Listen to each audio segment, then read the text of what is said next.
All right, so today you guys get to see me recording at home, which is exciting. We're going to start out with geometry by doing what I'm going to call Unit 0, because there's a bunch of stuff we didn't get a chance to cover last year in algebra that I want to go over before we start with geometry, because this is all stuff that's kind of important for what we're going to be covering here at the very beginning in geometry. So we're going to call this Unit 0, which is picking up where algebra left off. And the first lesson in this unit is 0.1, which is about simplifying square roots. Now, for those of you who don't remember or don't know, a square root is when you're looking for a number that multiplies to be something inside of this little, almost looks like a check mark. So there's two things I want you to know right away. Let's put a number in here. Let's go with something that isn't a perfect square, like 32. Now, you need to make sure that you're paying attention to the instructions. If the instructions say to estimate your answer or approximate, then you can use your calculator to find out what that is. So if it says estimate or approximate, then decimal answers are perfectly acceptable. However, if your calculator says to simplify or to give an exact answer, then you need to simplify the square root. Simplify or exact, no decimals. And let me show you what I mean by that, and how you can even find it without using decimals. So 32, if you know your perfect squares, you know that 5 squared is 25, 6 squared is 36.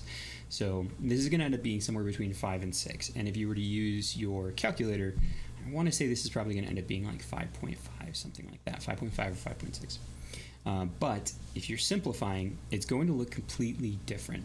So let's kind of go through a step-by-step of how to simplify the square root. So step number 1, you're going to make yourself a factor tree. Make a factor tree.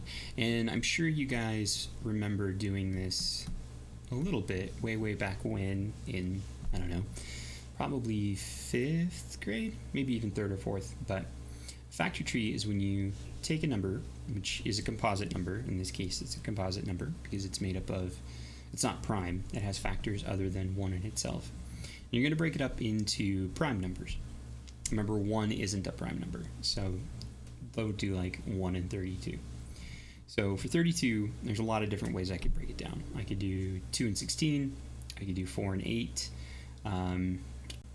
That's probably the only ways. So I'm just going to go 4 and 8. Now I need to evaluate both of these and determine whether or not they're prime. So 4 isn't prime, so I can break that down into 2 times 2. And both 2's are prime, so I'm going to underline them just to kind of bring my focus to them and to also say I'm done with this part of the tree. Now 8 can break down into 2 times 4. Again, 2 is prime, so I'm underlining it. 4 goes here. 4 can break down further into 2 times 2. Now, once I have my factor tree, I don't want to pay any attention to any number that isn't underlined. So don't pay attention to this 4, this 8, or this 4. I just want to focus on these underlined prime numbers. Now, because this is a square root, I'm looking for what number to the 2nd power is that, which means that I'm going to be looking for pairs. So I'm going to be finding pairs of square factors, prime factors. So here's a pair here, and for every pair, I'm going to put 1 of that pair on the outside. So find pairs, put 1 outside, and then I'm going to cross them out so I don't use them again. Cross out. So a pair of 2's, I'm going to put a 2 on the outside. Another pair of 2's here, I'm going to put another 2 on the outside. And I'm going to, when I add more numbers, I'm going to just separate them by a multiplication sign. And I'm going to cross these 2's out as well. Now there's no pair for this lonely 2 here. So any prime factors left go, I used to teach with somebody who called it inside the house. They go inside of its own new square root. So any prime factors left go, and I'm going to put this in quotes, inside the house. So I'm going to draw on my house, my square root, and inside I just have a 2. Now after that, the final step here is I can multiply through anything that needs to multiply. So multiply inside and outside is what I'm going to call this. So multiply in and out. Now out, I have these two 2's that multiply together to make 4. And then inside, I don't have anything to multiply, so it's 2.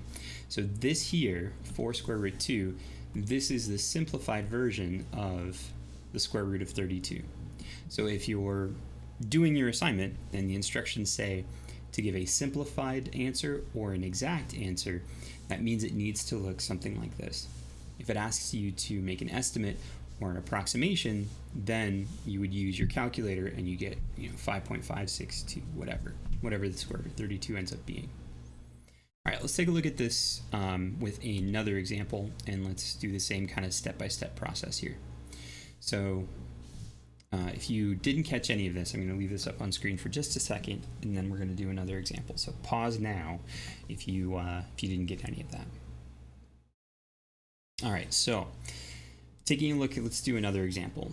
Let's do the square root of something that isn't quite as easy. Let's do 280.